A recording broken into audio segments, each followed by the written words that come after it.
Good morning, everyone. This is the location for the CFWI Regional Water Supply Plan meeting scheduled to start at 9. I see the attendees are all connecting in now rapidly, so we'll just give everybody a minute or two to get settled.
It looks like the number of attendees has slowed down. I think most people have joined by now, so we can go ahead and begin.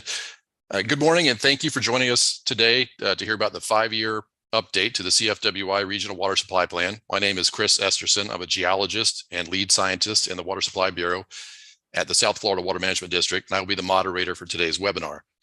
This webinar is being recorded, and within a few weeks, the presentation, the webinar recording, and summary notes will be posted on the CFWI website.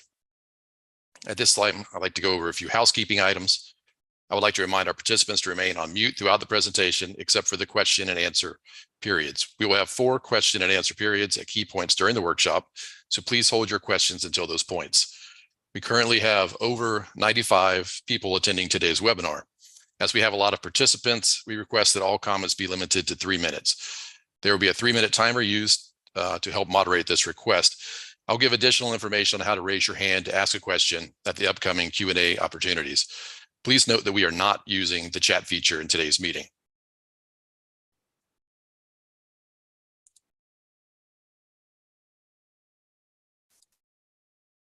So this is our agenda for today. I'm going to present a brief welcome and overview of the process.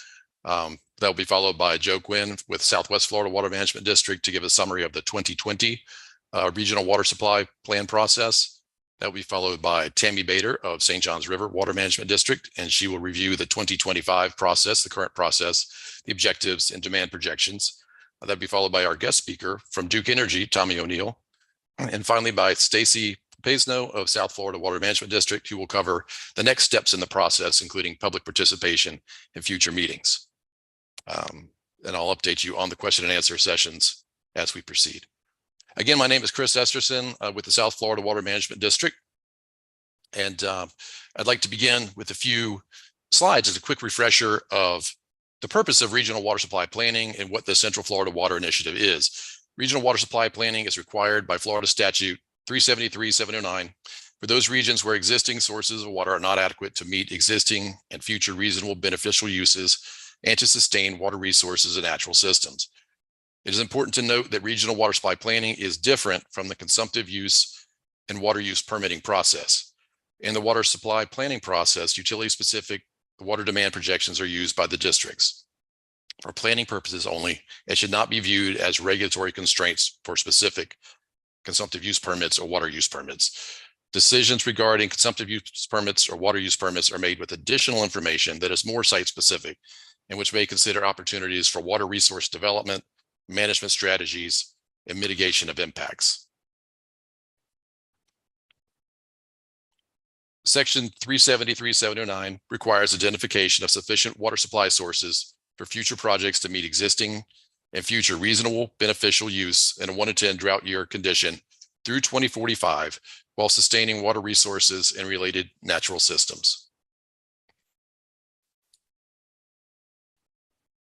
Additional statutory requirements for regional water supply plans include the water supply plans look 20 years into the future and include population and water demand projections, an assessment of available water supplies to determine whether or not current and future demands can be met with fresh groundwater without harming Florida's natural systems, and if not, identification of management strategies, water conservation, and alternative water supply projects to meet future needs. The plans must also identify funding options, and the plans must be updated every 5 years. Given that the planning process is updated every 5 years, and this process began in 2015, we have the benefit of not starting from scratch for the 2025 plan, and we'll build on the work done for the 2015 and 2020 plans. This slide shows the outline of the CFWI planning area. And given that we know water resources don't follow political boundaries, the Central Florida Water Initiative, which was previously known as the Central Florida Coordination Area, or CFCA, was created. The CFWI planning area includes Orange, Osceola, Seminole, Polk, and the southern portion of Lake County. The 2015 and 2020 CFWI water supply plans were developed in coordination with the South Florida Water Management District, the St. Johns River Water Management District, and Southwest Water Management District, Florida Department of Environmental Protection, Florida Department of Agricultural and Consumer Services, other agencies, and stakeholders in a meeting-intensive process. This 2025 Regional Water Supply Plan update, which began actually in 2021, is the second 5-year update to the 2015 Water Supply Plan. There are 50 local governments in our area, with the city of Orlando being the largest. Approximately 3.8 million people call Central Florida home, and the area has continued to grow rapidly. As we know, Central Florida is an international tourist destination with Disney World, Universal Studios, and many more attractions. There's also a major agricultural industry with about 122,000 of agricultural acres under irrigation, primarily in citrus, 86,000 acres, followed by sod. Over 56% of the agricultural demand is in the Southwest Florida Water Management District, while 22% occurs in each of the other 2 water management districts. There are many natural systems in this region that are water dependent, including springs, wetlands, and numerous lakes. The 2025 Regional Water Supply Plan process is occurring in a streamlined manner because of processes and procedures already developed, documented, and agreed upon previously during the first 2 regional water supply plans, which provided an established framework for future updates. In the next series of slides, I'll show a few examples using aerial photography of the Central Florida area's rapid growth between the post-World War II era and today. Many of you may not recognize the undeveloped area in this photo here on the left, but you might recognize the very famous area here as it currently stands with the Magic Kingdom, Epcot, and I-4. This slide simply illustrates the rapid growth from a largely agricultural or natural area to an intensely developed area within just a few years.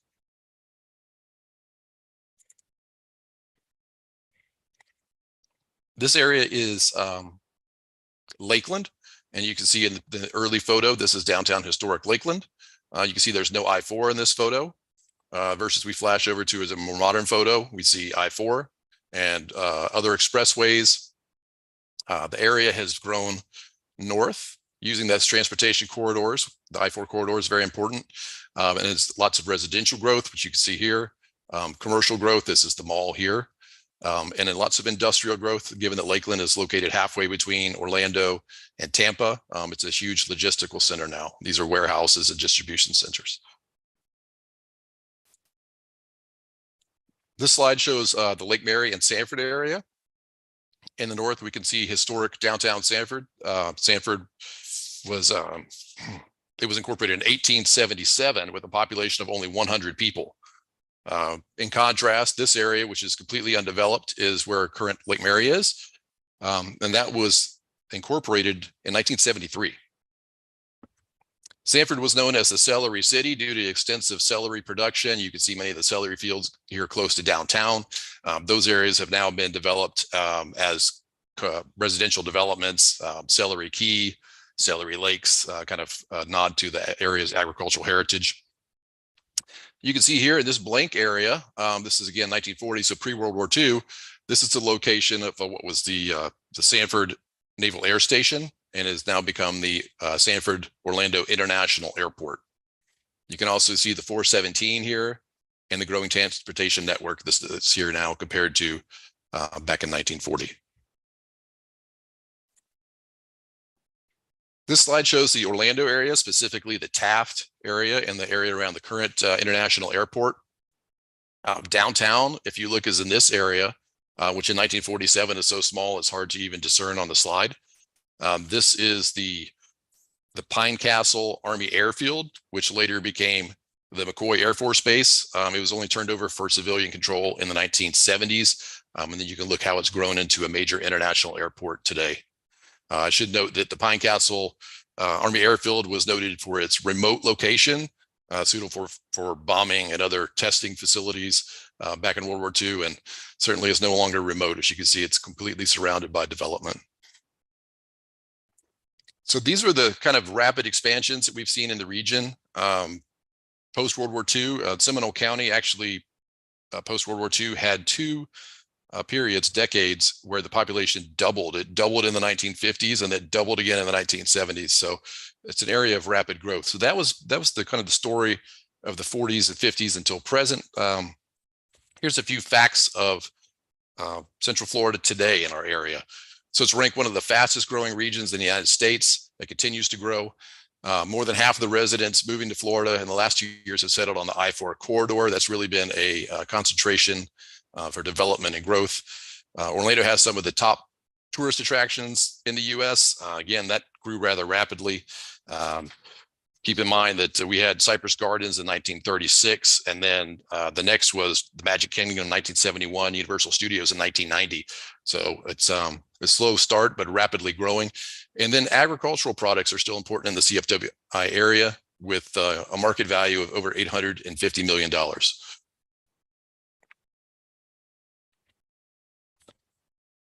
So that brings my section of the presentation to a conclusion. And so now I will switch over to Joe Quinn for the next presentation.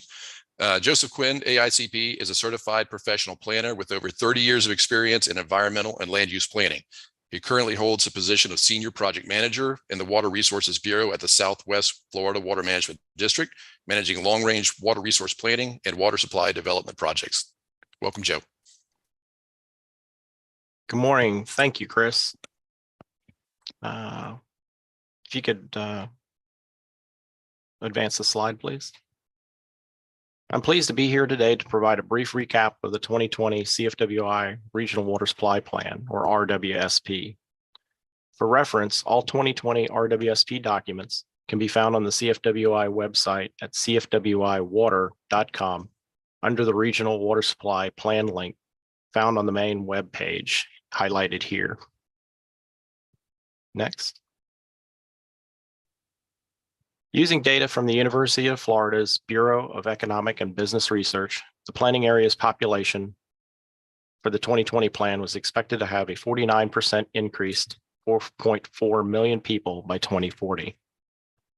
Water demands were projected to increase by 36%, or 240 million gallons per day to 908 million gallons per day by 2040. While data from the Florida Department of Agriculture and Consumer Services indicated that irrigated agricultural acreage was projected to remain relatively stable with a slight decrease of 1%, demand was expected to increase slightly due to crop intensification. Next. This table shows the 2020 CFWI RWSP's projected increase in population water demands for the Central Florida Water Initiative planning area. As shown, public supply remained the largest use category, followed by agriculture. As previously noted, overall water demands within the CFWI planning area were projected to increase by 36%, or 240 million gallons per day to 908 million gallons per day by 2040. As previously noted, the CFWI's planning area population was expected to have a 49% increase from 2.9 million people in 2015 to 4.4 million people by 2040. Next. The CFWI RWSP includes a variety of components. Those include water demand projections, evaluation of environmental measures, an assessment of groundwater susceptibility areas, as well as groundwater availability, projections of water conservation savings, along with identification of water supply and water resource development projects that could meet those future demand needs, and also a wrap up, which includes conclusions and recommendations. Next. The first of these is the environmental measures used to assess the groundwater availability, and these included 39 minimum flows and levels and minimum flows and levels related criteria. That included 29 lakes and wetlands, 6 springs, 1 river segment, along with the adopted Southern Water Use Caution Area saltwater intrusion minimum aquifer level, the Upper Peace River and Ridge Lakes target wells that are used to assess for SWCA recovery.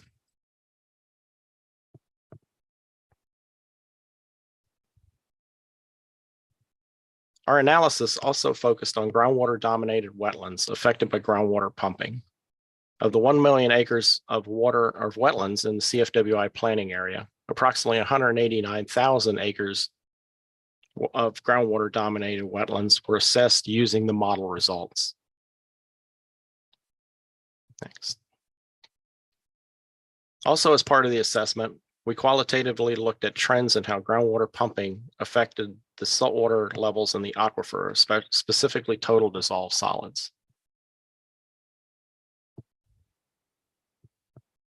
Through the assessments and groundwater modeling results, we identified areas that were susceptible to groundwater withdrawals, which could have adverse impacts to water resources, including minimum flows and levels for lakes, springs, and wetlands.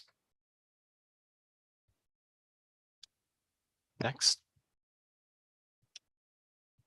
This table represents a summary of the groundwater availability assessment results based on groundwater modeling and the analysis of minimum flows and levels and wetlands mentioned earlier.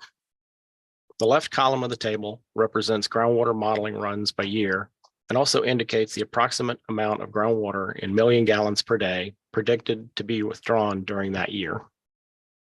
For the planning effort, we modeled several groundwater withdrawal scenarios. In the 2014 reference condition, 11 criteria, including minimum flows and levels established for 8 lakes, 2 springs, and the adopted Southern Water Use Caution Area saltwater intrusion minimum aquifer level, were projected to not be met. Under the 2014 reference condition, target water levels for the Ridge Lakes and Upper Peace River regulatory wells were predicted to be met. While there was no predicted change for any of the minimum flows and levels and minimum flows and levels related criteria in 2025, most of the assessed criteria exhibited a predicted decrease in freeboard or an increase in deficit. In 2030, 2 additional criteria were predicted to not be met for the minimum flows, and I'll call it MFLs, established for the Wekiva River at State Road 46 and Wekiva Springs, an outstanding Florida spring. In 2040, 2 additional criteria were predicted to not be met for MFLs, established for Rock Springs, another outstanding Florida spring, and Lake Pravat. In regard to our assessed wetlands, there were 16,700 acres of stressed plains wetlands in the 2014 reference condition, and it was projected that it would increase to 18,100 by 2040.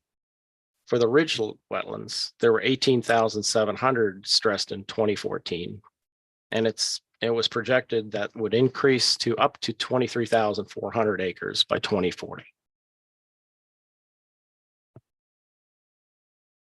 Next slide. The planning level groundwater availability assessment indicated that further development of fresh groundwater withdrawals beyond 760 million gallons per day, as indicated by the yellow dashed line, trips the minimum flows and levels within the St. Johns River Water Management District.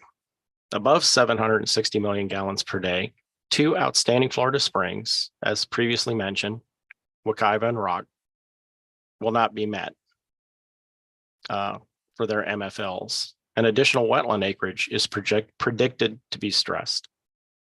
There are recovery strategies in place for the MFL water bodies, and we are continuing to monitor these systems and wetlands. The actual amount of available groundwater was determined to be somewhere between the current, at that point time, of 660 million gallons per day and 760 million gallons per day as noted. In less than 5 years, based on the analysis, we were expecting to exceed our freshwater groundwater availability. To help meet the needs of the projected 2040 groundwater demand of 855 million gallons per day, the 2020 CFWI RWSP identified alternative water supply project options in the amount of 514 million gallons per day, as seen on the right side of the yellow line, as well as conservation potential in the amount of 50 million gallons per day, as indicated. Next slide.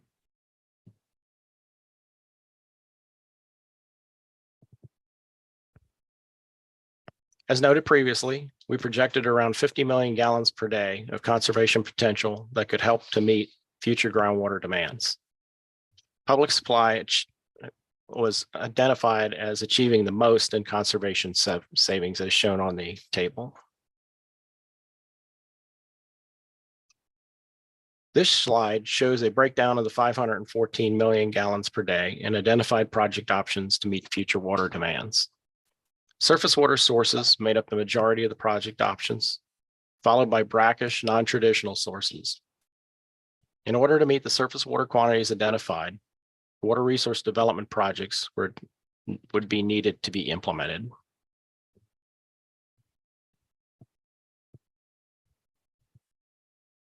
Next slide.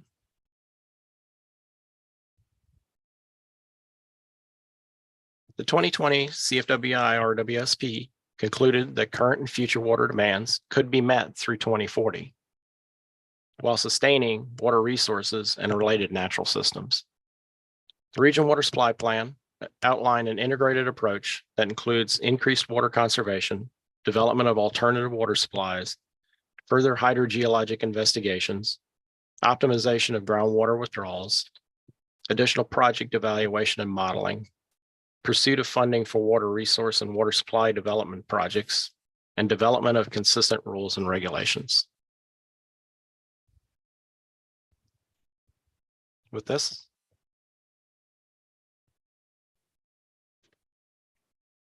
all right, thank you, Joe. back to you, Chris. Thank you. This brings us to the first of our 4 question and answer sessions. It looks like our attendees continue to grow. We're up to 145 attendees. So some of you may have missed the original instructions about the Q&A session. So I'll just recap quickly. We'll have 4 sessions total. This is our first, and we're not using the chat feature. So the way we'll handle this is if you're participating via Zoom, please use the raise hand feature to be added to the question queue, and we'll take them in order. If you're participating via phone, please use *9 to raise your hand. And remember, *6 mutes and unmutes your line.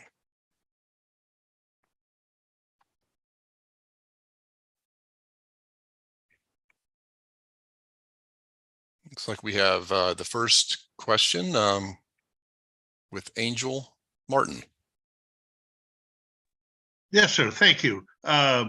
My question is, in regards to the groundwater modeling, is there a plan to update the East Central, the model, the groundwater flow model on a periodic basis in order to update the projections? And will that involve collecting additional data where there's some areas where there are data lacking as the model was constructed and calibrated?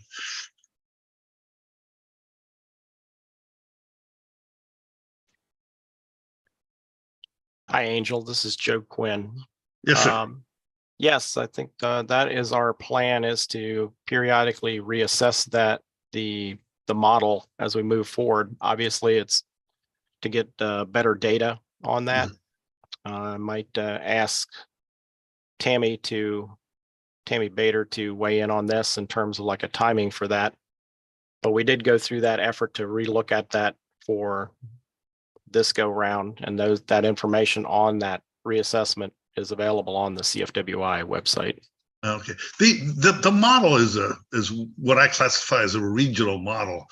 I mean, in certain areas, there might be a need to perform more site-specific kinds of modeling, especially when you're talking about total dissolved solids and upconing and that sort of thing. Is that something that's in the plan, or that's been discussed or thought out? We have a very robust data monitoring and investigations team that looks at the data needs throughout the region. They update that plan on a regular basis. So yes, we are looking at that. Okay, and is that on the website? Is that information, or is that just separate to the to what the information on the website? No, those plans are updated, and the most recent ones, that most recent information is available on the webpage under the data monitoring and investigations webpage. Okay, thank you. Thank you.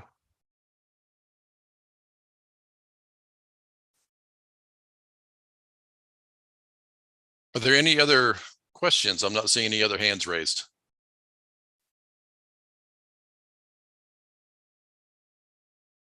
Not seeing any other hands up. I guess at the end of our, we have one here from Joyce Heffington.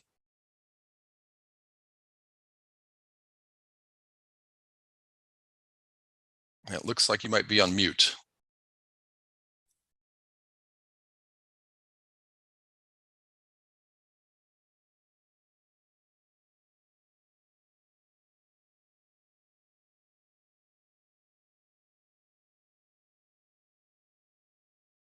Can you hear me now? Yes.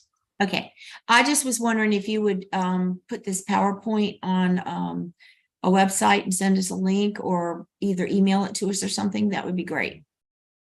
Yes, this will be posted on the CFWI webpage at the end of the meeting, or maybe in a few days once we have time to upload it. Okay, great. Thank you very much. Mm-hmm. So Chris, this is Stacy. The webmaster was able to post it on CFWI Water under the meetings for today's meeting, so it is there as a PDF currently. Okay, great. So it's already there. All right, looks like we have another hand up from Sarah Whitaker.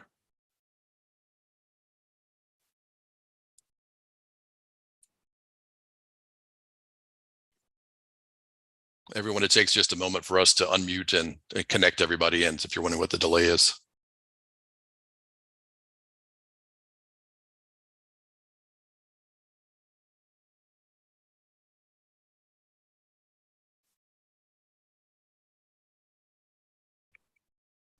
Can you hear me?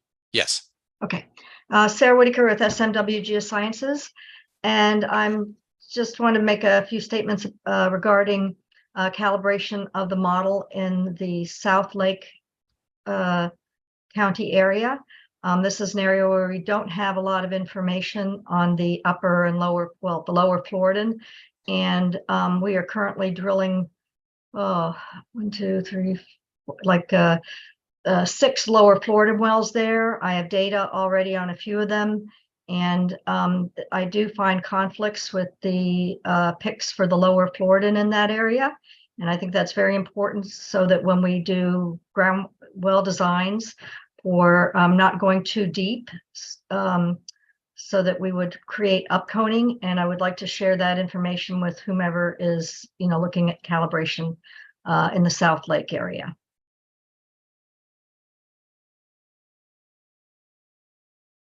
That's it. Okay, thank you. And we'd be happy to follow up with you on that, or perhaps someone else would like to chime in for a moment.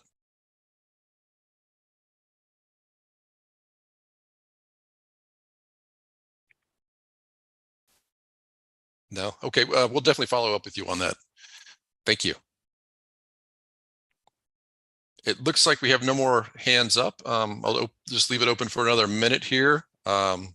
See if anybody has a question before we move on to the next section, which will be presented by Tammy Bader of St. Johns River Water Management District.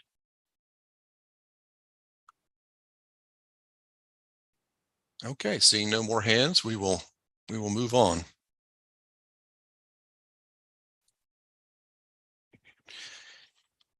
All right, I'd like to introduce Tammy Bader, again from St. Johns River Water Management District. In addition to being the team lead for the last 3 CFWI regional water supply plans, Tammy is a technical program manager in the Water Supply Planning Bureau of the St. Johns River Water Management District. In her current role, she oversees the production of all historical water use data and water demand projections for regional water supply planning, as well as publications for regional water supply planning. She has a bachelor's degree in chemistry from the University of South Florida and has over 22 years of work and background experience in regional water supply planning in the state of Florida. Welcome, Tammy. Good morning, and thank you, Chris. The purpose of these next few slides is to provide an overview of the goals and objectives of the 2025 Central Florida Water Initiative Regional Water Supply Plan process, and provide an overview of the population and water demand projections for the 2025 Central Florida Water Initiative Regional Water Supply Plan. To date, our process has been to update the information needed for the 2025 Central Florida Water Initiative Regional Water Supply Plan update and the inputs for use in the current calibrated version of the East Central Florida Transient Expanded Groundwater Flow Model. These include developing and incorporating the most recent historic estimates of population and water use, updated population and water demand projections. Using the updated groundwater model results, the district will be able to verify the identification of existing and reasonably anticipated groundwater sources.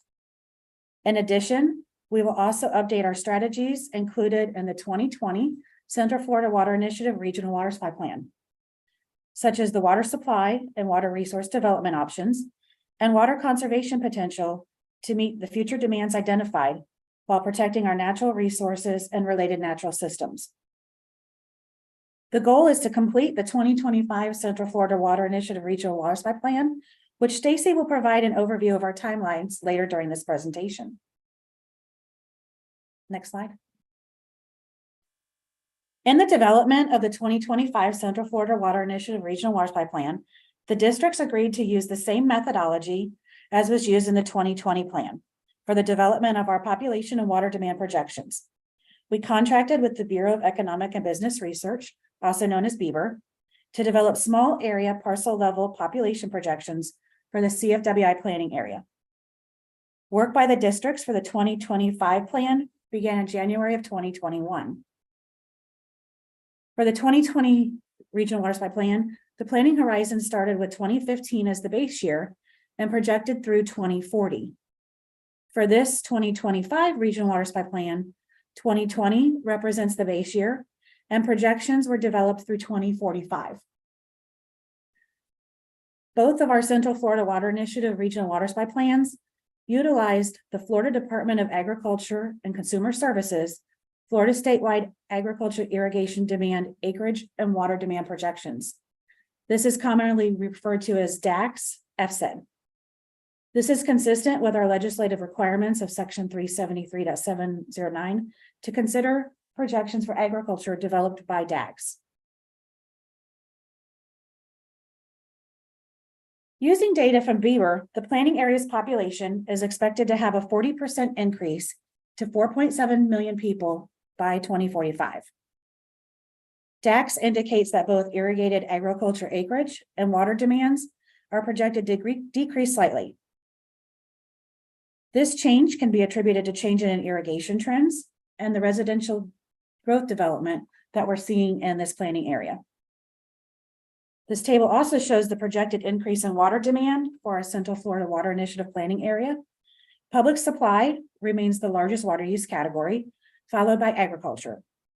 Overall, water demands are projected to increase by 41%, or 263 million gallons per day to 903 million gallons per day.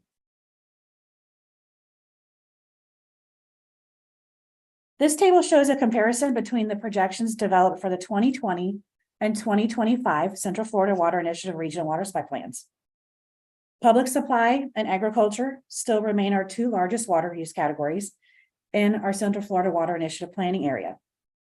Population between the two plans is projected to be 8% higher, or 368,000 people, while water demand between the two regional water supply plans is projected to decrease by 1%, or 5 million gallons per day.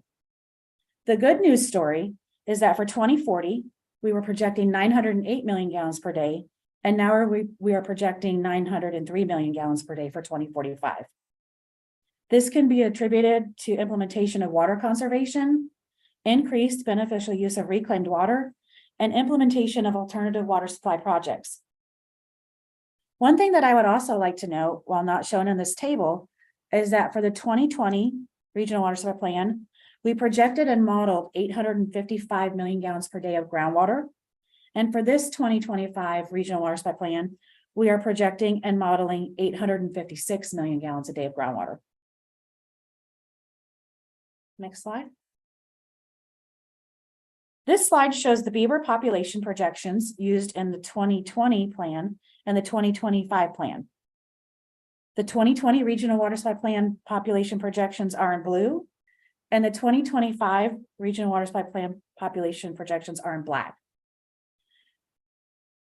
2020, as you will note, has two different starting points. I'd like to point out that for the 2020 plan, the 2020 population represented a projection, while in black, our 2025 plan 2020 population is actual population and does reflect changes and updates from the 2020 census. Next slide. So this slide shows the historic and projected water use in our Central Florida Water Initiative planning area. Our water demands are trending very well with our historic water use, considering the anticipated population growth. From 2015 to 2020, the area had an increase of population of approximately 450,000 people. This can be attributed not only to our growth, but the estimates of population provided and realized by the 2020 U.S. Census. Again, the area's efficient use of reclaimed water and implementation of conservation has attributed to the trends we are seeing and is expected to continue to offset groundwater demands in our Central Florida Initiative planning area. Next slide. Now that we have our tabular demands, we incorporate them into the East Central Florida Transient Expanded, or ECFTX groundwater model. While the 2025 Regional Water Supply Plan outline shown in red is the emphasis of this planning effort, we take into account water use and water demand for the entire ECFTX groundwater model boundary outlined in blue. The model boundary encompasses approximately 25,000 square miles. Our ECFTX groundwater model is used to predict potential impacts on wetland water levels, lake water levels, spring flows, and groundwater levels in the Floridan aquifer system and superficial aquifer system caused by current and projected groundwater withdrawals. When distributing tabular demands to the groundwater model, we have to incorporate them into spatial locations with their hydrogeologic characteristics. The upper Floridan aquifer, in blue, is the traditional groundwater supply source in Central Florida. The lower Floridan aquifer, in light green, is an alternative water supply source, and groundwater withdrawals from it may have less of an impact to natural sources or resources. Sources from the LFA and their impacts are evaluated during their specific consumptive use or water use permits. The complex hydrogeology of the Central Florida area is represented by 11 model layers in the ECFTX groundwater model. As noted, the ECFTX groundwater model is used to evaluate the effects of current and projected groundwater withdrawals to meet future water demands while protecting our natural resources. Next slide. Stations, which represent withdrawal points and or wells, are included in a geospatial database and then a well package for use in the ECFTX groundwater model. Each station has unique characteristics, including the layering, as noted in the previous slide, source, use type, historic water use, and projected water demand. These are just a few of the characteristics. Within the Central Florida Water Initiative Regional Water Supply Planning Area, there are approximately 28,000 stations. within the East Central Florida Transient Expanded Model boundary, there are over 100,000 stations. Each of these, including those unique characteristics needed to perform our resource analyses.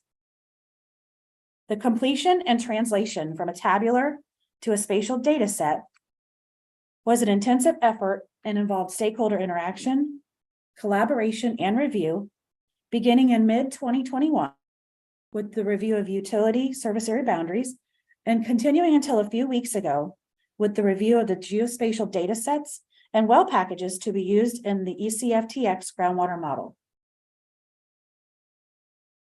Next slide. So this is just a visual look at all of the withdrawal points or stations in orange.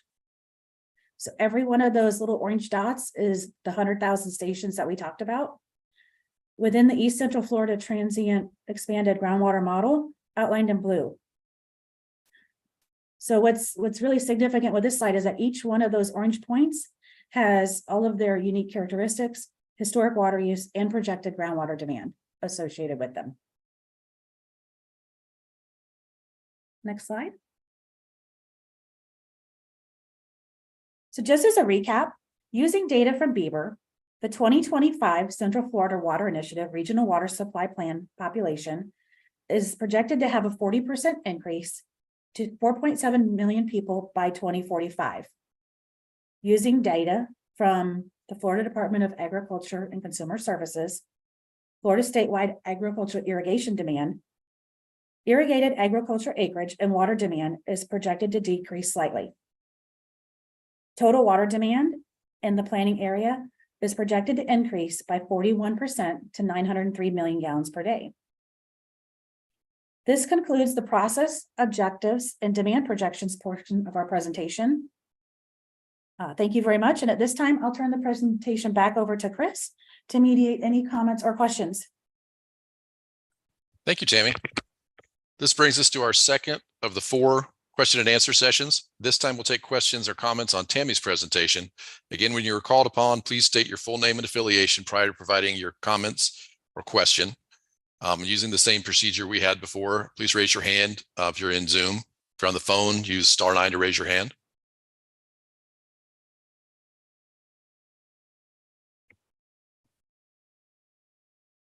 Looks like we have a hand up from Angel Martin.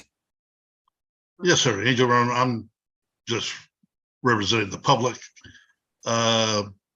Tammy, does the district keep track of brackish water use?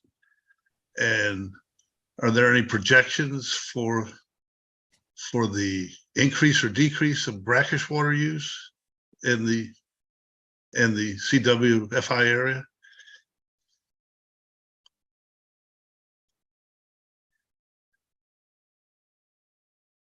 Thank you, Angel. So that's a good question. We do keep track of water quality through the data monitoring and investigations team.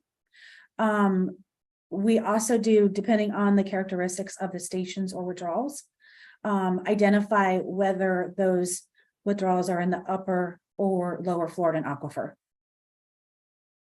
Okay, so that's just an identification process. There's no projections for increased use in 2045 or 2040 or anything like that.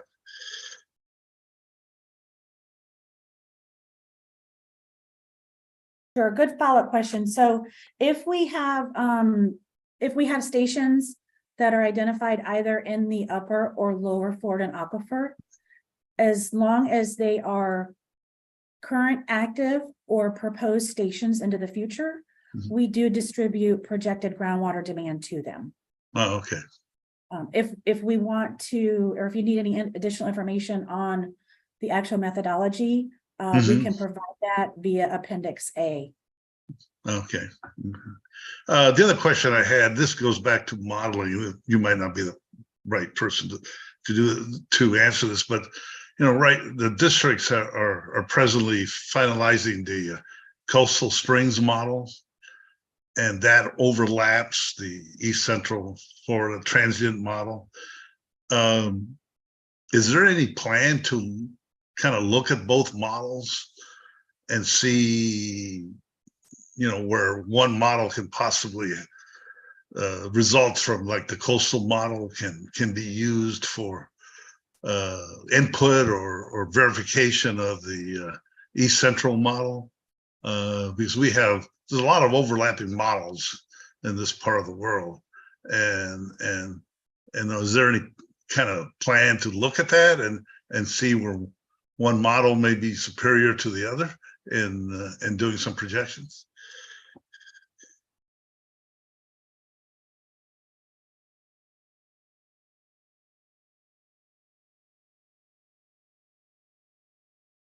Hey, Angel, this is John Pastrol with St. John's. So we do evaluate the data that goes input to the models, and as we get better data, we'll evaluate that. So we'll look at the data between those two models and the overlap of those as part of the evaluation of our models when we go through any type of future updates. And that's part of the process we go through for model evaluation for those when we're doing updates. Okay, so you look at, do you ever compare scenarios or anything like that? Like pumping scenarios, and see what, and see the differences between the models?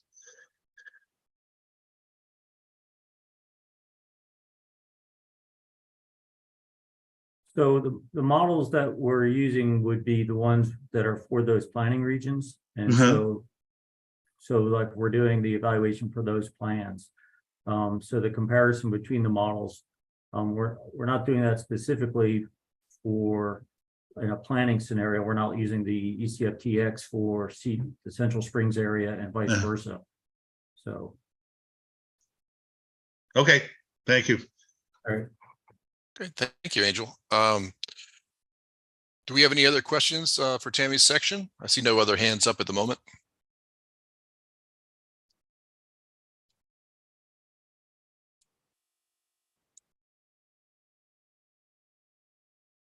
Okay, seeing none, we'll move on to our guest speaker,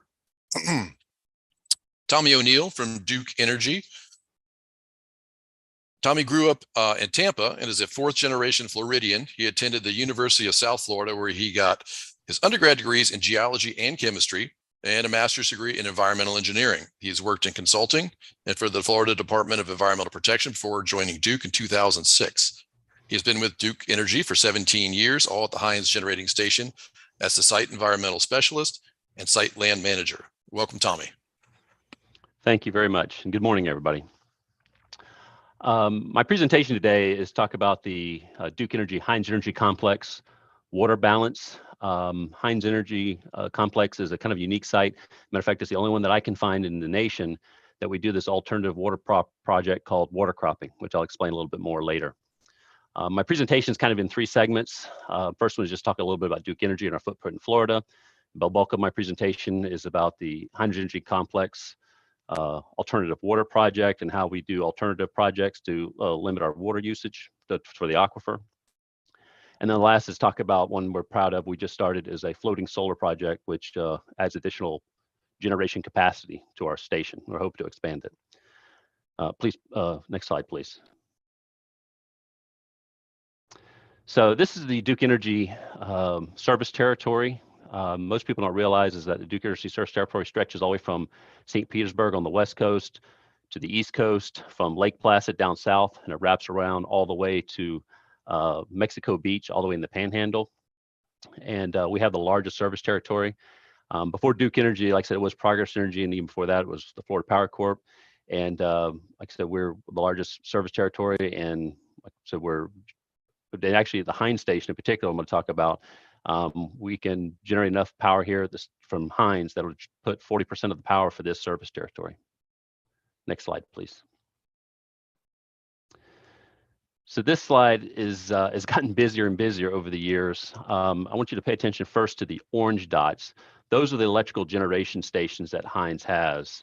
And the darker ones are the retired plants that we've had.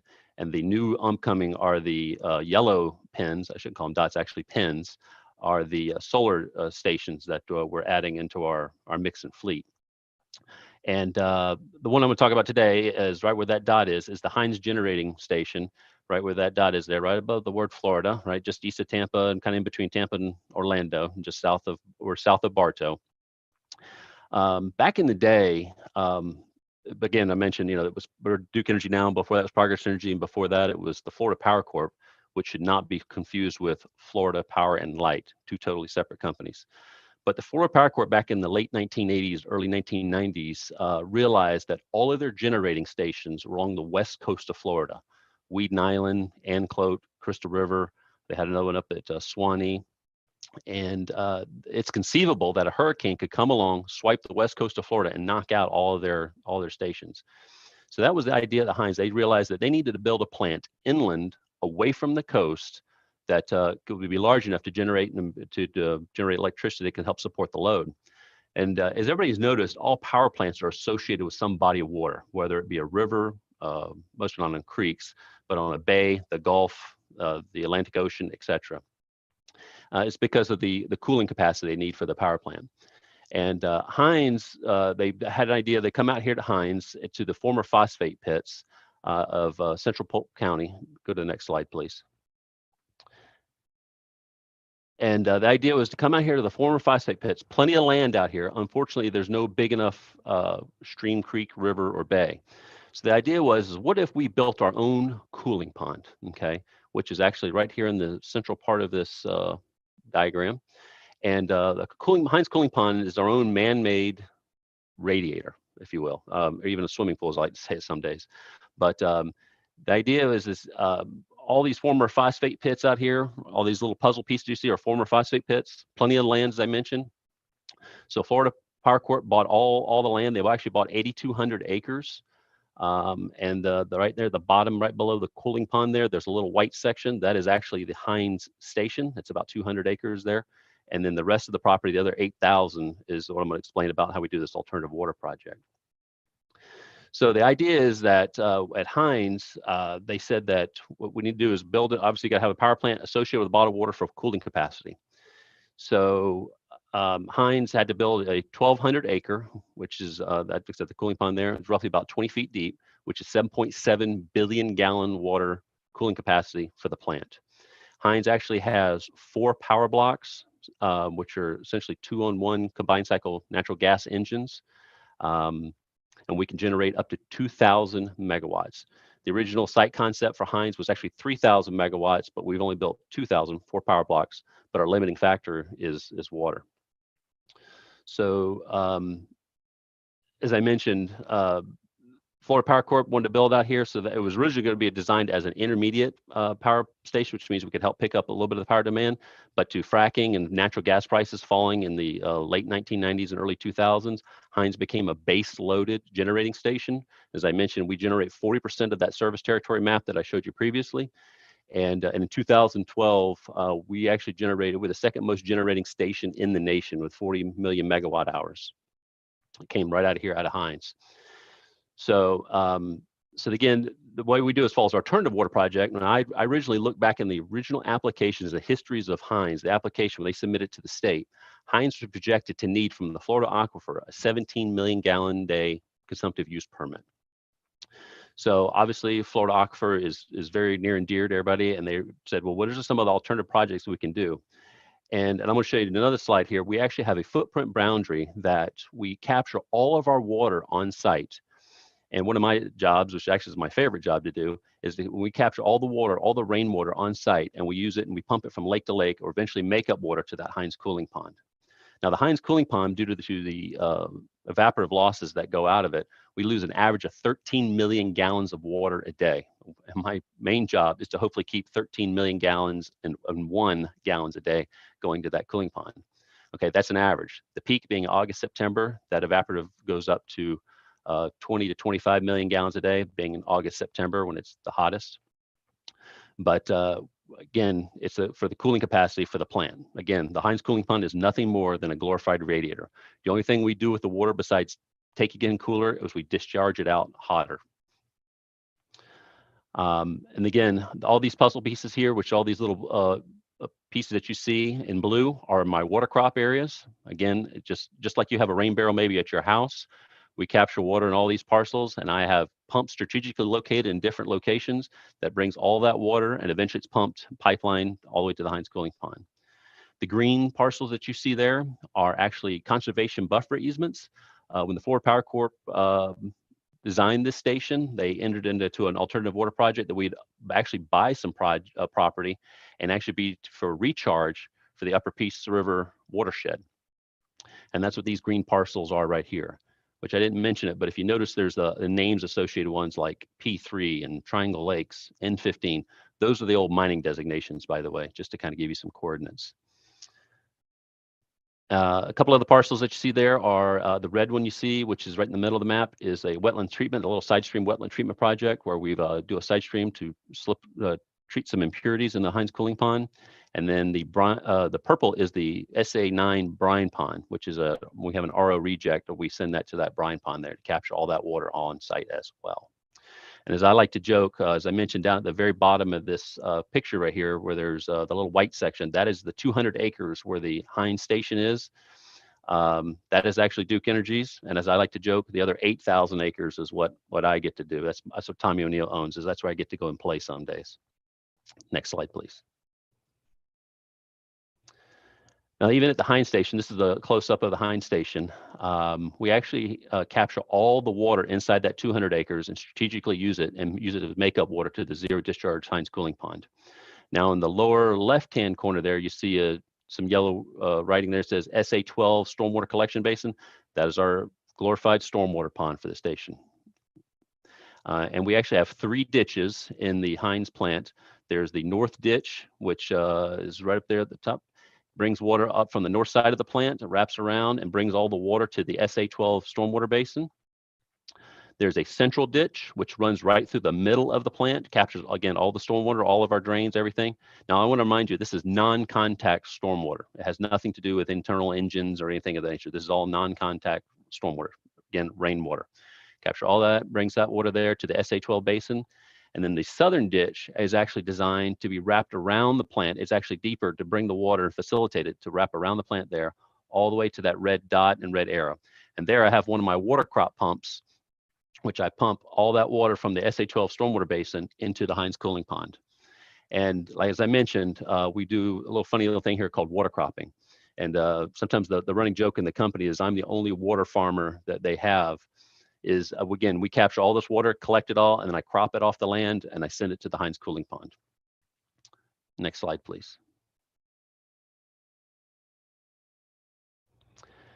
Now this picture is a little bit better rendition there. Everything you see inside that red line is the Hines, 8,200 acres of the Hines property and the water cropping capacity of our property.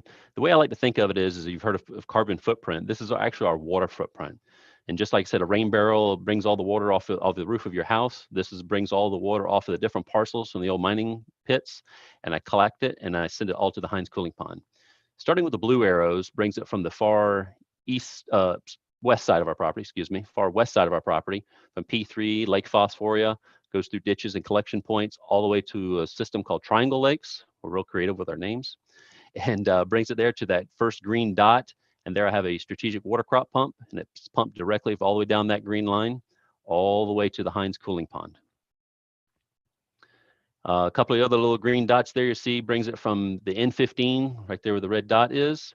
There's the N11C and N11B parcels, which collects all that water, goes from north to south to that bottom green dot. There I have my water crop. And then I can also bring water off the SA8 parcel down the very bottom there, collects all that water. SA8 ironically is in the shape of Florida. As I like to mention to people, it's about where Miami is and collects all the water out of that SA8 parcel, pumps it directly to the Hines Cooling Pond. And as I mentioned before, Hines had the 2 water crop pumps from the collection ditches that come out of the plant itself, which is those 2 other additional green dots and arrows. And like I said, we collect all the rainwater. All of it is non-contact rainwater. So it's a good, clean source. And with that being said, we've actually have to use that water first before we can use our consumptive use permit. As I mentioned, the original projections for Hines was going to be a 17 million gallon day permitted use. We have got nowhere near that. We never even drilled all of the wells. We did put 2 wells in, which are these 2 purple dots and arrows that you see here. And the way our permit works is if I have water, alternative water project, which is again, collect all the water off the property first. I use all of that. And once that's all exhausted and the Hines cooling pond level drops below a certain elevation, then I can turn on our groundwater wells. But even then I can only pump 5 million gallons a day. As I mentioned, on an average day, we lose a 13 million gallons a day average. And a peak being August, September, as it goes up to between 20 and 25 million. And the way Hines was designed is, and again, if Mother Nature works hand in hand with us, it works really, really well. And the way Hines is designed is going into the rainy season. You want all your pond levels, cooling pond, all of our water crop areas inside that red boundary to be at a low level because you're going into the rainy season. So as you're going into the rainy season, June, July, August, September, you're going into the rainy season, you're filling up all of your ponds.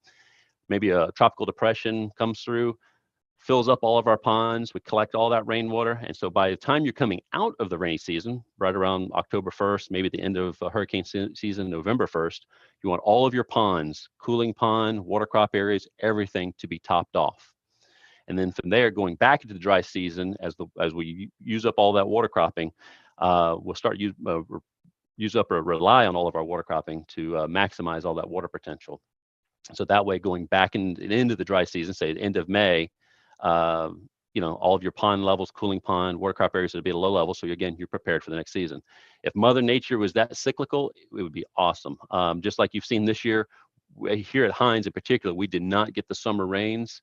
Now we are predicted to get a very wet, rainy El Nino year. So we're actually looking forward to that. Matter of fact, as I said, I'm probably the only person some summers I'm looking forward to hurricanes and tropical depressions and things that come in, no for damage, but just strictly just for the rain capacity for us.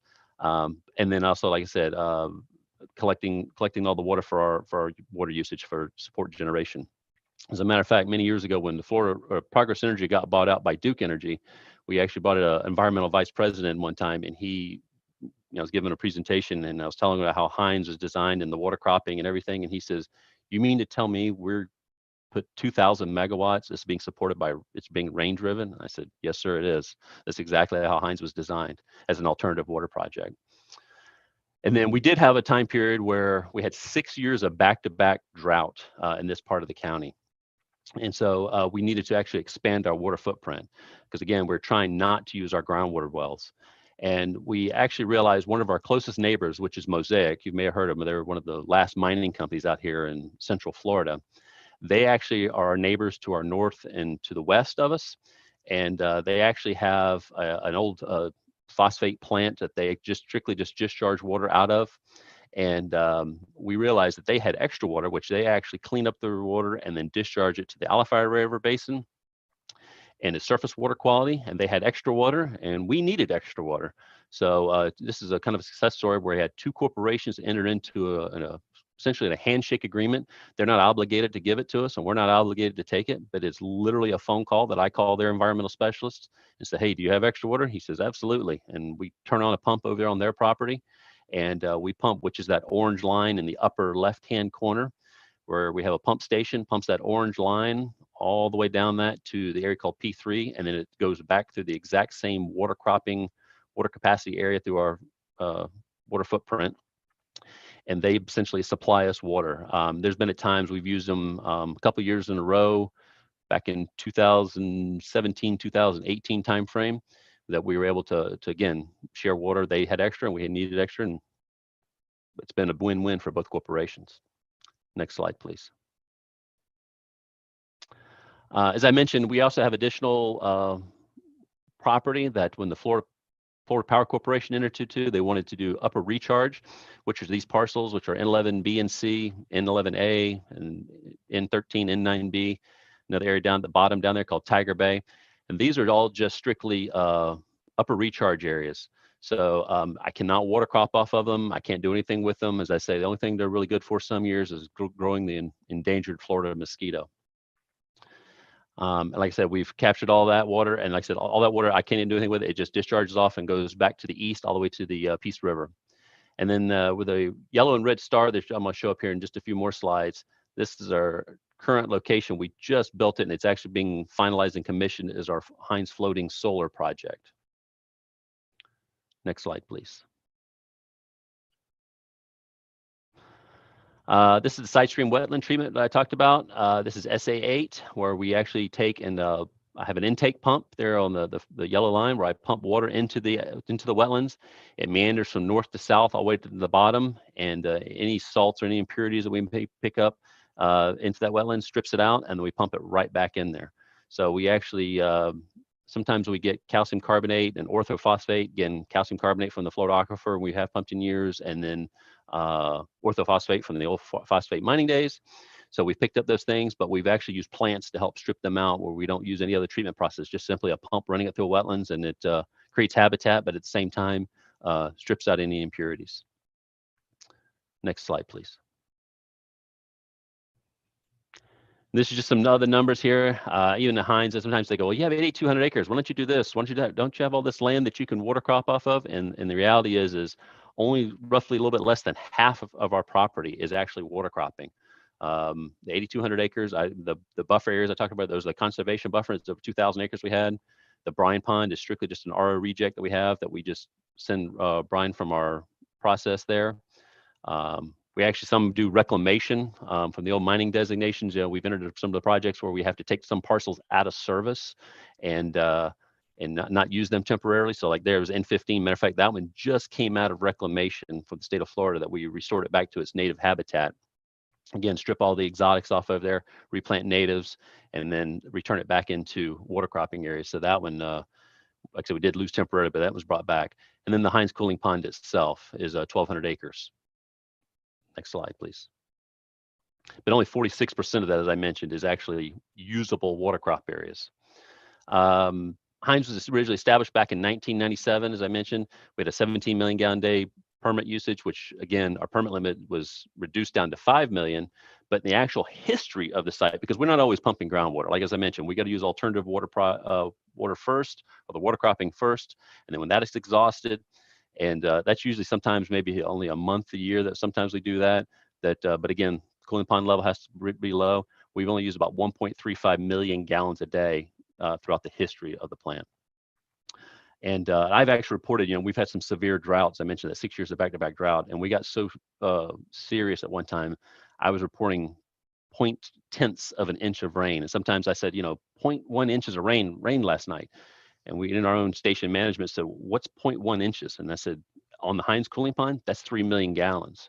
And when you actually do the math, a 1-inch rainstorm is 32 million gallons. So if I turn on the consumptive use permit well, which is 5 million gallons a day, Mother Nature's, we know we can get 1-inch rainstorms at any time. What Mother Nature can do sometimes in a few hours with 1 inch of rain, it takes me 5 to 6 days to match what Mother Nature do. Mother Nature is much more powerful than what I can do. And another thing, we had an interesting fact, and back in 2017, when Hurricane Irma, the eye of the storm went right over the station, and we received 8 inches of rain in 5 hours, which I calculated at 1.78 billion gallons of water. And the good news is that we didn't discharge 1 drop from our water cropping area. Now, again, the conservation buffer easements, they still discharge off to the Peace River. However, when it comes to our water cropping areas, I was able to manage all of that water, not 1 drop of that water left site. So we were very happy the way we manage our process. Next slide, please. And this is just to show a kind of a little bit of a water balance of how everything that we receive from and everything kind of revolves around the Hines Cooling Pond. Now, I'll mention that the Hines Cooling Pond here at Hines, we have 4 power blocks. All could be run as separate units. But there's only 3 pieces of equipment, if you will, that are common between all 4 power blocks: the transmission lines going out, the gas lines coming in, and then the Hines Cooling Pond. And this is just kind of shows you, again, from starting up the upper left-hand corner, again, Mosaic, Triangle Lakes water crop, how much water I usually get, 6 million gallons a day. If I'm pumping the groundwater wells, which are called P1, P2 wells, the consumptive use permits, I can get 5 million gallons a day. I average 1 million gallons a day of water crop throughout the year. We do have a sister plant, which is 3 miles to our south, called Tiger Bay. They send us all of their cooling tower blowdown, which is about 100,000 gallons a day. I hadn't mentioned it yet, but we also get the City of Bartow reclaim water. That also comes in. The City of Bartow is about 5 miles to our north. And we entered into an agreement back when Hines was first developed, back in that 1997 time period. And we receive all of their reclaim water from the City of Bartow and manage all that, which sends it directly to the Hines Cooling Pond. We have our own evaporative cooling tower here as well, which goes to the Hines cooling pond. So that's why there's an arrow in and out. And the big red box you see down at the bottom is our evaporative loss. So we lose an average of 13 million gallons a day off the Hines cooling pond. Next slide, please. Again, this is just a map just to kind of show you how, again, all of our generating stations, which are those orange pins that we have. Hines, like I said, it was right in Tiger Bay, which is 2 close ones right above the word Florida there in the central part. But something else that Duke Energy has entered into, you probably heard of a lot of power companies in Florida enter into, is putting in solar. One of the things they realize is solar, it takes about 6 acres per megawatt to for generating solar. If you notice, solar takes up a lot of real estate. So Duke Energy was looking, say, hey, where's some other places we've already got some land usage that we could also do that. So we actually looked at Hines and some of our water crop areas, thinking maybe we can maximize potential, putting solar panels over some of these wetlands and stuff like that. However, due to the old phosphate mining clays and it being obviously a wetland and plants and vegetation, they did not turn out to be a good location to put in solar. However, one of the areas we did realize is the Hines cooling pond itself. Next slide, please. And this is a project we entered into because the Hines cooling pond itself is a 1,200 acre open lake. There's no vegetation, there's no cattails along the sides. It's got a concrete skirting all around the edges, and it's a big bowled out, just like you'd imagine valley. I saw a picture of it before it was filled. The lake itself was a big bowled out valley, very picturesque on the bottom and everything. And then we filled it up with water, and we realized it's already being used for cooling capacity for the plant itself, but it's all open water. So what if we were to put floating solar panels on top of it? And this is actually, we've entered in a project here. It's here's a close-up, obviously, of our floating solar, and we just built it, and it's being commissioned. It was actually supposed to be commissioned the 1st of October, and they're a couple weeks late as far as having it in full capacity. But essentially what we did is they built these floating pontoons all around and put the exact same solar panels that you see out in solar fields on the land-based side. They put in on these floating pads. And then we built this. Actually, they built this along the shore. They actually built them in rows and then shoved them out into the water. Matter of fact, if you can go to the next slide, please. I think it's a better picture. Yes, here we go. And here's the floating pads as they actually put them out there. This is actually the 4 quadrants you're going to see end up coming together in the next pictures is actually a 1 megawatt, 2 acres, but it's actually a 1 megawatt floating solar array. And as you actually see down in the pictures itself, you see some little figures. Those are actually people standing out on the floating solar pads out there. They're actually anchored to the bottom with concrete ballast. And when you've done that, just like you see the solar arrays out in the fields, now these don't tilt like you see the ones out on the land base, because obviously they're just on pads, but they're angled towards the sun, facing to the south. Put them out there, cable runs back to the shore, ties into the distribution grid, and just like that. And we're hoping to see a better capacity on these panels, because what most people don't realize is a lot of the land-based solar panels, due to the being overground, there's a lot of heat loss. Okay, and then that losses is a loss of efficiency, so you don't get to generate as much power with them. But these panels being on top of water, the water itself will take away some of the heat loss and actually make them more efficient. They're actually thinking it'll actually make them approximately 8 to 10% more efficient than the land-based panels. And that's why we've entered into this project to see if it is. If that's the case, we're hoping to expand this as well. Being as the cooling pond surface area is already being used for cooling capacity for the plant, that's one use. And essentially we're double dipping and using this as a solar array as well. So it adds additional generation capacity to our site. Next slide, please. This is just another picture here. And again, some of the parcels in the back of some of my water crop areas you see back there. So it looks like some of the wetlands that's just captures all that water on there. And then right next to it is the Hines cooling pond, which we're building this solar array. Next slide, please. This is just a different angle. And this is always a good one because I like is obviously it shows you the completed 4 quadrants of the solar array put in. And if you look over there just to the left, you see a pickup truck, and it just gives you a scale as to how big this floating solar array is compared to say a pickup truck. Again, in the upper part of that picture there are some of my water cropping areas. And some people ask, why didn't we put them as water crop areas? And that's actually probably a pretty good addition because again, they're very irregular, a lot of trees, a lot of vegetation, stuff like that. And obviously you don't want vegetation going up around your solar panels and stuff like that. So that's why the Heinz Cooling Pond ended up being the kind of the quintessential place to build it. Next slide, please. And that's my time, unless somebody has any questions for me. Yeah, thank you, Tommy. That's a fascinating project.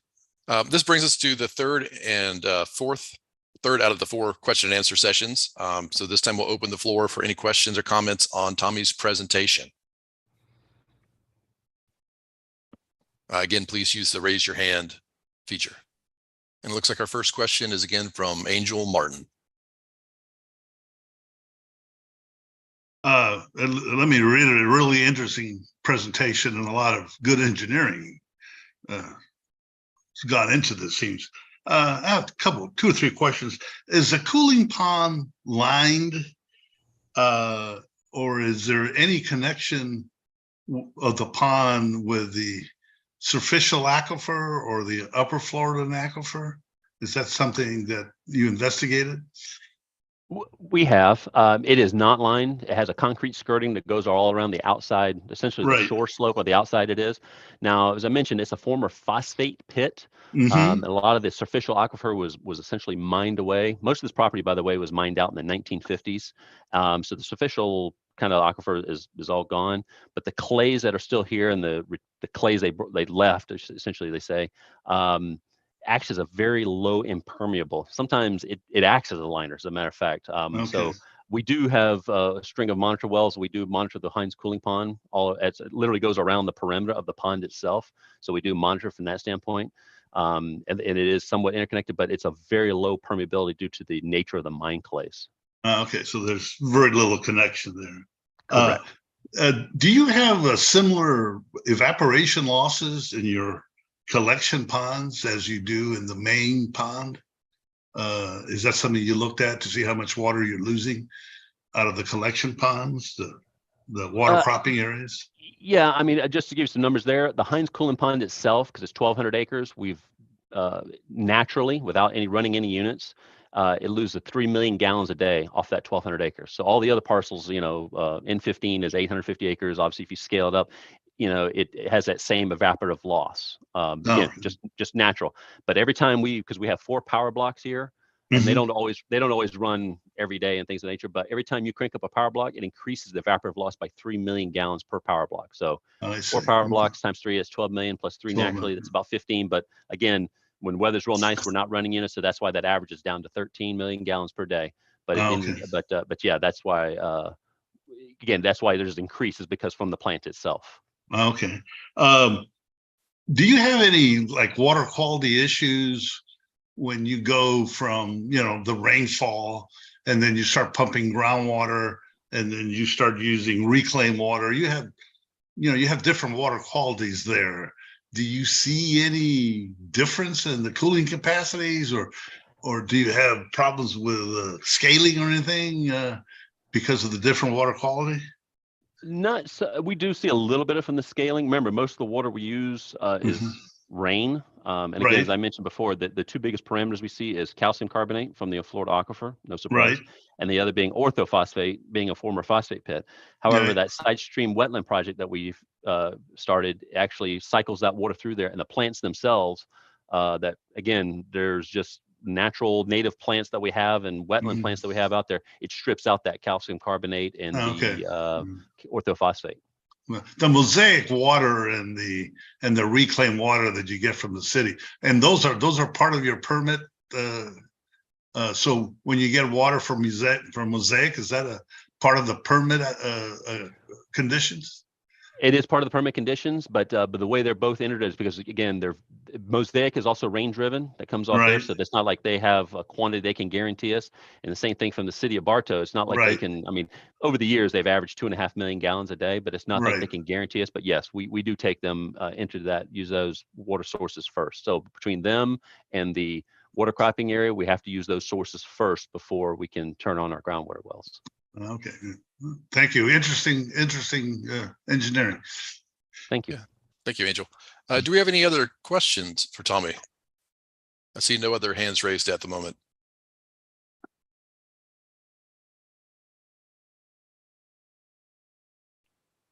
Okay, seeing no other hands raised, we'll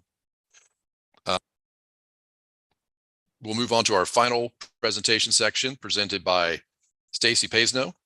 Stacy is a lead project manager in the Water Supply Bureau at South Florida Water Management District. She has a Bachelor of Business Administration degree and has a project management professional certification. She is the technical writing team lead. She has been with the South Florida Water Management District for over 17 years. She is a cooperative funding program manager at the district and has over 24 years of total project management experience. Thank you, Chris. You can go to the next slide, please. Over the next few slides, I'm going to review our progress to date and our upcoming schedule. So our stakeholder engagement is focused on periodic public meetings conducted throughout development of the 2025 CFWI RWSP. For example, the Regional Water Supply Plan team held a kickoff meeting on January 20th of 2022 to provide stakeholders updates on the 2025 plan update, starting with our Bieber work. As Tammy mentioned previously, we did have some meetings with the stakeholders to develop the service area boundaries in 2021. Additional CFWI team working meetings have also served to share with stakeholders the methodologies employed and garner their input and feedback on our population and water demand projections, as well as the geospatial distribution of water demands for use in the 2025 update.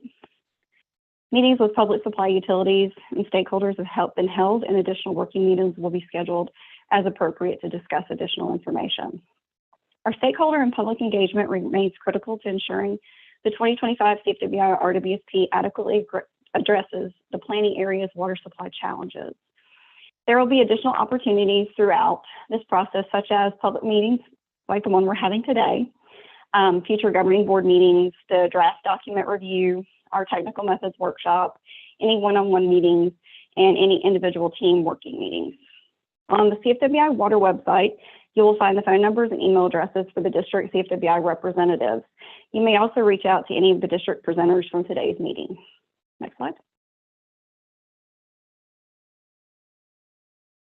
The technical writing team began in January of 2021, so we had about a 2-month break before we started the next plan update. We contracted with Bieber for those population estimates and projections in early 2022, and since January of 22, we've held multiple stakeholder working meetings. Those have included Regional Water Supply Plan team to develop the population and water demands, the Environmental Measures team for continued wetlands monitoring, and the Data and Monitoring Investigations team to update the work plan and continued efforts to implement the existing proposed work. We've held additional individual stakeholder follow-up meetings regarding feedback we've received to ensure those stakeholder comments were adequately discussed and incorporated as appropriate.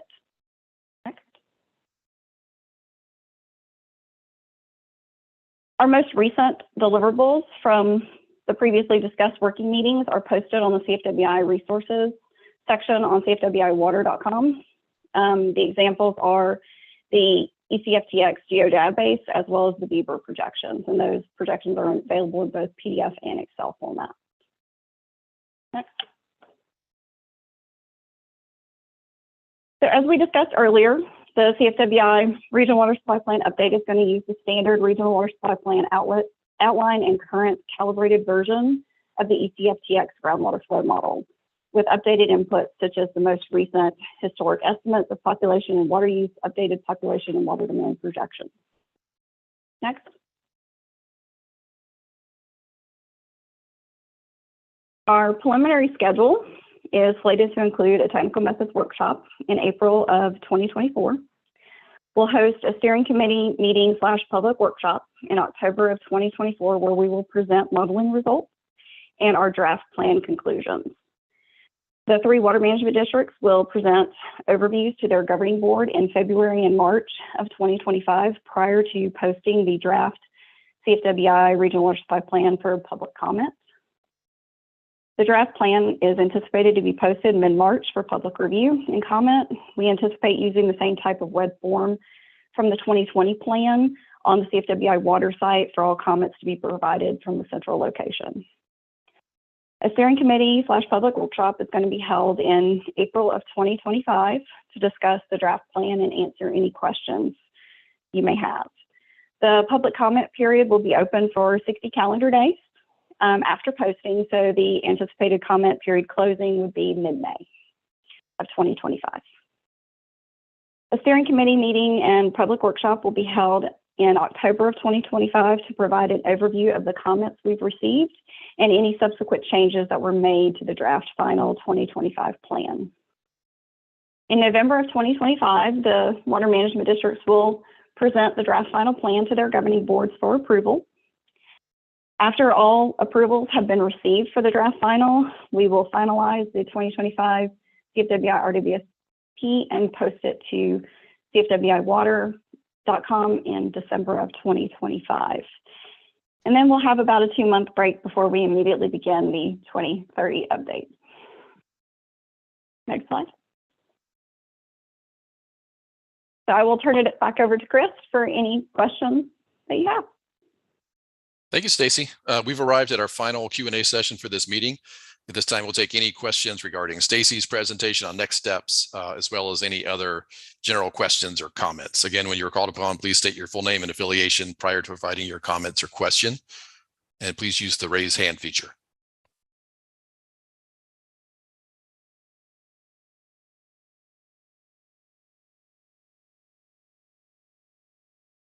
It looks like our first question will be from Angel Martin. Yes, I had one question.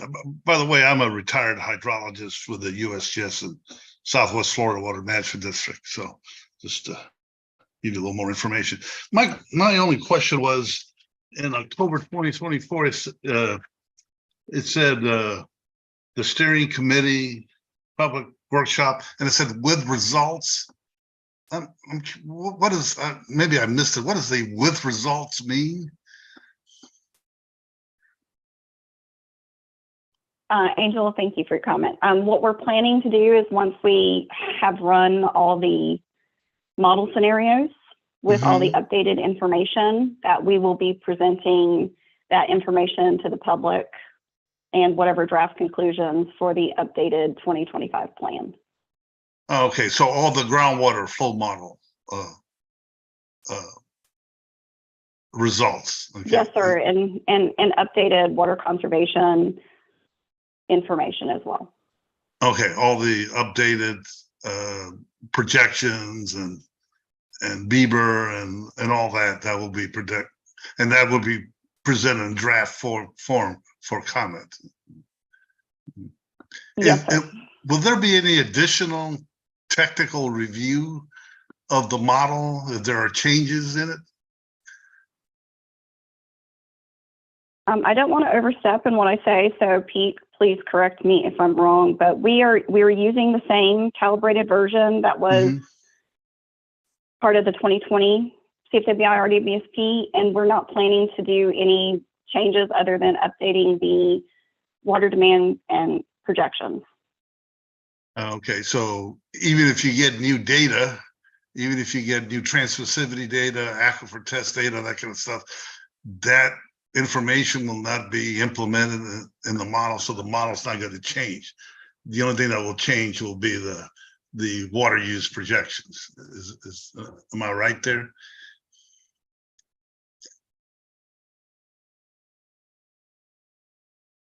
I believe that is correct, but I don't want to. That is outside of my area of expertise. Okay. So if that's wrong, I would hope that Pete would correct me. I understand. Okay, thank you.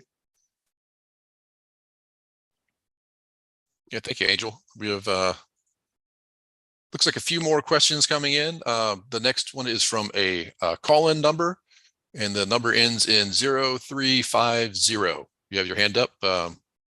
Please go ahead.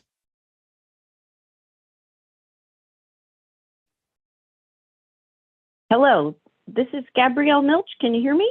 Yes, we can hear you. Okay, I have kind of a basic understanding question about the CFWI process versus the regulatory constraints component. So I heard you say in the beginning of the meeting that this is about the water supply planning process. and I didn't quite understand the distinction between the regulatory constraints and the planning process.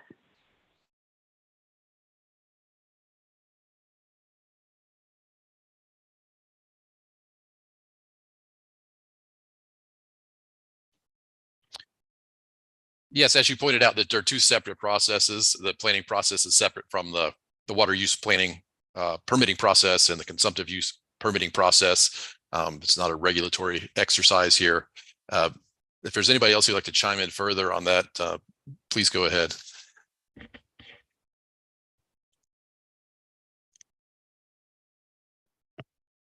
Chris, you're correct. Essentially, this is our a regional planning process, and the regulatory is a bit more site specific. We look at this as looking at things on a regional basis relative to quantity or source availability and projects to meet those sources. And then when you get to regulatory, that they go through a more site specific, more discrete process. Maybe I could clarify just a little bit differently. So when you say regulatory, you mean when an applicant comes in for a permit for a consumptive use, and how is the information related from the planning of the CFWI water supply plan integrated into that? Is it part of the review process, or is it totally separate?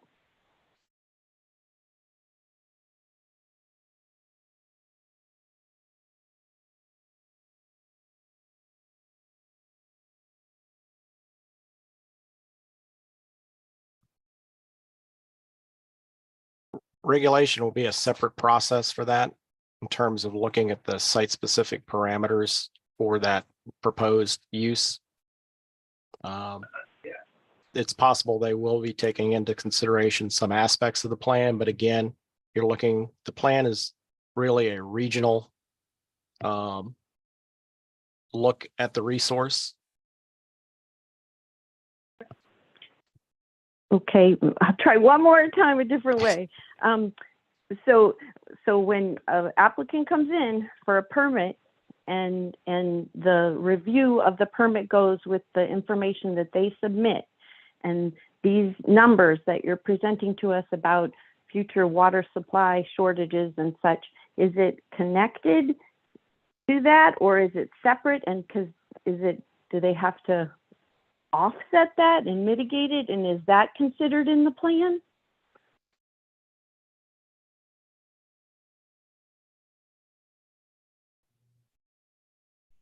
Hi, this is Mark Elsner. I'm the Water Supply Bureau Chief at the South Florida Water Management District, and I would maybe flip that around, and that a regional water supply plan creates a roadmap, so to speak, on how the future needs can be met from a regional standpoint.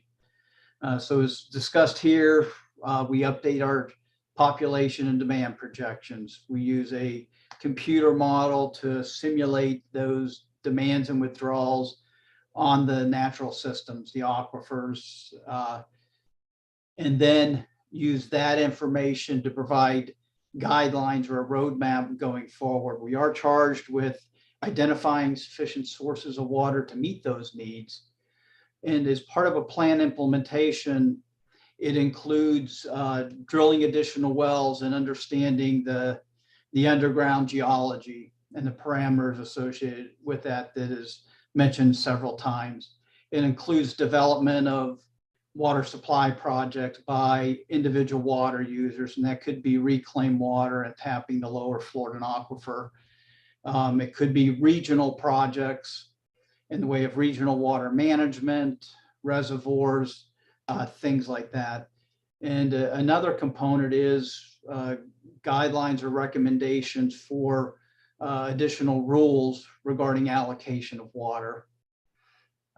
Then when those permits come in, I know in South Florida Water Management District, we're engaged in looking at the information provided by that applicant, like the population projections, demand projections. And we do look at those in comparison to the regional water supply plan information to, have that connection between a regional look and the more local look.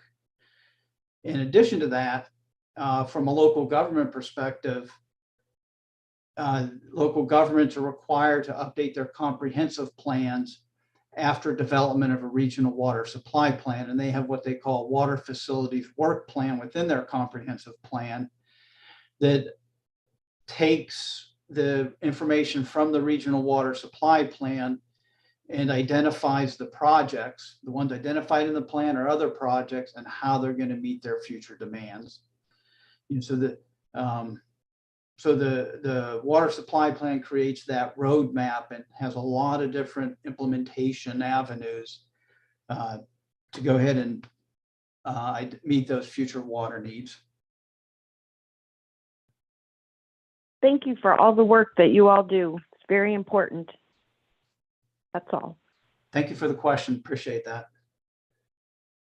Thank you very much. It looks like we have one more question in the queue from Bob Progolski. Please go ahead, Bob. Yeah, good morning. Thank you. This is Bob Progolski from the U.S. Fish and Wildlife Service. I'm trying to remember back to 2020, but could you talk a little bit about how the environmental and natural systems water needs are at least informing this planning process? Things such as the Kissimmee River reservation of water associated with Everglades restoration and so on. How does that is kind of a corollary to the previous question in terms of regulatory, but how is this planning informed by the natural systems efforts and restoration that we're doing?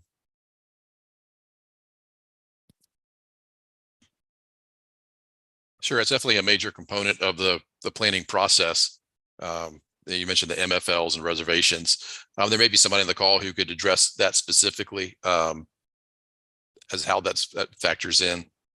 Do we have anybody from that program that might want to jump in? This is Mark Elsner from South Florida, and I can at least address the Kissimmee part of it. But yeah, within the natural systems and what Joe had shared, with the springs and the natural systems, we look at water levels related to those to identify where there could be potential harm to those systems. We have minimum flows and levels established for several different water bodies in all 3 water management districts. And specifically that they're taken into account in our evaluation and identification of that groundwater that we think is available. For the Kissimmee River specifically, the water reservation really accounted for all the water in that system, such that surface water from the Kissimmee and chain of lakes, there was no water resource development projects associated with that, understanding the reservation and the environmental needs of the Kissimmee River. Thank you. It looks like Pete has his hand up. As an attendee, he might want to be unmuted. Yes, can you hear me? Yes. Okay, good morning. I just wanted to respond to the comment from Angel Martin. About 2 years ago, we made an update to the ECFTX version 1.0, if you will, model that was used to support the 2020 plan. And in that update, we made some calibration improvements, particularly in the St. Johns River Water Management District area of the model. And so not only did the calibration improve in that area, but then the overall calibration statistics of the model improved. And that is the version of the model that we will be using to support the 2025 plan. And just as a note, that updated version was the basis for the regulatory version of ECFTX. So we thought it was useful and important to have some symmetry between the planning and regulatory version for this particular update to the plan.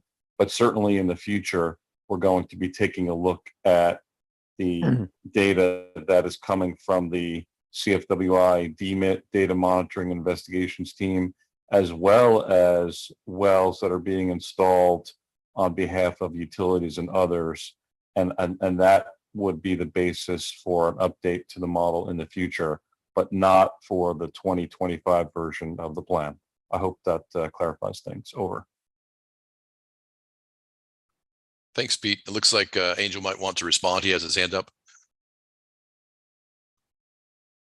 Yes, thank you for that response. I knew that. I was just kind of wondering. So the 2025 model is set. I mean, the predictions for 2025 are you going to be using the model that's presently calibrated? So I guess what you're saying, maybe for 2030, there might be some additional modeling work where new data besides the pumpage and new aquifer tests and new whatever, these models get better, and so forth. So there might be even a version of the model, I would assume, 3 or 4 years down the road. Is that a fair assumption? I think that's very fair. Yes. Okay, but right now there is no systematic plan that says 3 years from now we're gonna do this. You're gonna sort of kind of look at it and see where there may be significant amount of data, new data available, and new water use projections available in order to, enhance the model or whatever. Or you may, again, this assumption, you may obviously extend the model, the transient model, 5 years or so to account for the passage of time. Is that a fair assumption? Yeah, I mean, to the first part of your question, systematic. I don't know that we have anything systematic, but certainly when the hydrologic analysis team reconvenes, right, probably after whatever we're being asked to do to support this version of the plan, I think we're going to sit down and talk about all of the new data that's been obtained, and then kind of plot that data out with whatever is in the model currently, and see to what extent it differs from the data that's already in the model. I mean, right. We wouldn't just update it just because we have new data. We would update it if it had a meaningful benefit to and improved the model performance. But certainly, any aquifer test data or geophysical logs that refine the hydrostratigraphy and the aquifer parameters, all that stuff would be fair game for us to consider the model update. But yeah, I think that for the version of the model that supports the 2030 plan, I think it's a very fair statement that it would be updated from the version that we have now. Yeah, I would say that. And by the way, also, I said this before, and I don't want to beat this to death, but I think you should also look at the other models, like the Coastal Springs model, and see how that's simulating I know that it's a different conceptualization, but the results of that model may give you some guidance, in the update of the model. My whole point is I've done a lot of groundwater modeling in my career. I just hate to see a model just put on the shelf and not looked at on a systematic basis or somewhat a regular basis. And then 10 years from now says, oh, let's go look at the model. So, because they tend to get lost sometimes, when you have other priorities and so forth. So it's important to keep, in my opinion, it's important to keep up, with the new data and so forth, and keep enhancing the model. Keep as the model is only a general representation of the natural system, and there are a lot of areas where the model can or needs to be improved. So. Yeah, to your point, I think if there's any data that was in that particular model that you referenced that is within the footprint of ECFDX, that's certainly fair game for us to consider incorporating into this one. Okay, Thank you. Okay. Thank you. Thank you, Angel and Pete. I see no other hands up at the moment, but I'd like to recognize Tammy Bader. She had an additional response to Bob's previous question. Please go ahead, Tammy. Sure. Thank you, Chris. This is just a follow-up to, and I'm sorry if I butcher your name, but Mr. Podolsky's question about our environmental and natural systems. I would encourage all stakeholders. We actually have a meeting out there now. On our meetings page, we will have upcoming meetings for any minimum flows and levels and our natural systems. We have 2 listed right now for Southwest Florida, Horse and Charlie Creek. And then probably within the next month or so, you'll be seeing some systems in St. John's, meeting invites and announcements for our Wekiva Basin system, as well as Apshua. So I just wanted to point that out to stay tuned, and we will be sending out, newsletters and announcements, but just pay attention to our meetings page, and that will be updated regularly. Thank you. Thanks, Tammy. Are there any other questions? I see no additional hands up from attendees.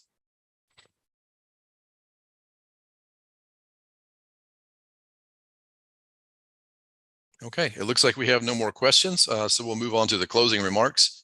Thank you again to our presenters and to everyone who joined us and participated in today's webinar. As a reminder, the presentation and a link to the webinar recording will be made available on the CFWI website, which is cfwiwater.com. The meeting recording will be available on the SFWMD YouTube channel. The YouTube channel can easily be found by searching for SFWMD in YouTube or directly at SFWMD TV. This concludes our meeting today. Thank you again for everyone who participated.